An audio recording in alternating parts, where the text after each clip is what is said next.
Mr. President, over the weekend, I headed back to Jones County, South Dakota for my high school reunion. It's been a few years since high school, Mr. President, just a few. But it's amazing how the years roll away when you head back and see some of the people who shaped your high school years. Some of them are missing now, of course, teachers, coaches, parents. My dad, who was a teacher at my high school, a coach at my high school, and the bus driver at my high school, and my mom, who served as the school librarian. Needless to say, we Thune kids didn't get away with much in our high school years. My high school reunion this year happened to coincide with the 120th anniversary of the town of Myrtle, where I grew up. Current population, roughly 500. And being back in Jones County and in Myrtle really got me to reminiscing about growing up in small town South Dakota, about how blessed I was to grow up in a small town in South Dakota. People discuss the loss of community today that can result from the circumstances of modern life. That was never something we had to worry about in Myrtle. In Myrtle, you knew you were part of a community. Rural South Dakotans are sturdy and independent people, but they also know from experience that you can't get by in a small town on the prairie without the support of your neighbors.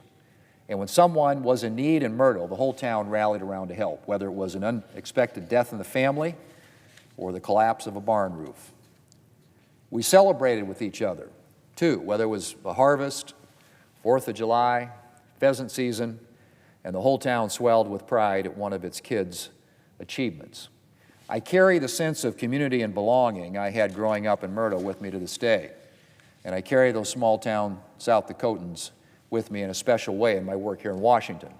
When we look at a government regulation, I think about what impact it will have on small-town South Dakota, on the people in our state like the ones that I grew up with.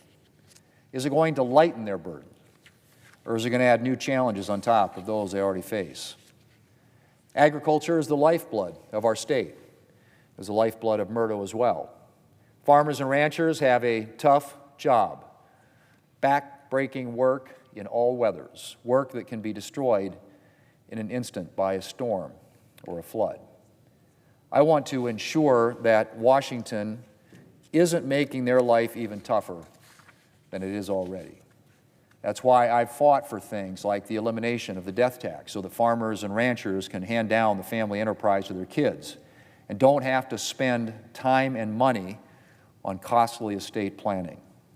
It's also why I've fought to ensure that federal farm programs are actually serving farmers, that they take into account the realities of farm life and keep pace with changes.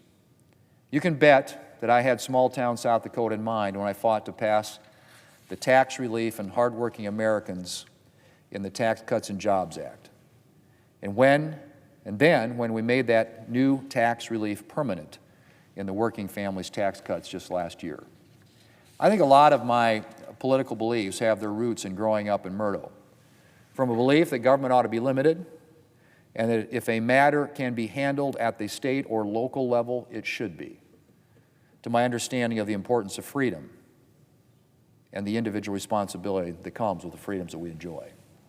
I'm grateful every day, Mr. President, for the blessings of growing up in small town South Dakota, and I am proud to be a son of Myrtle.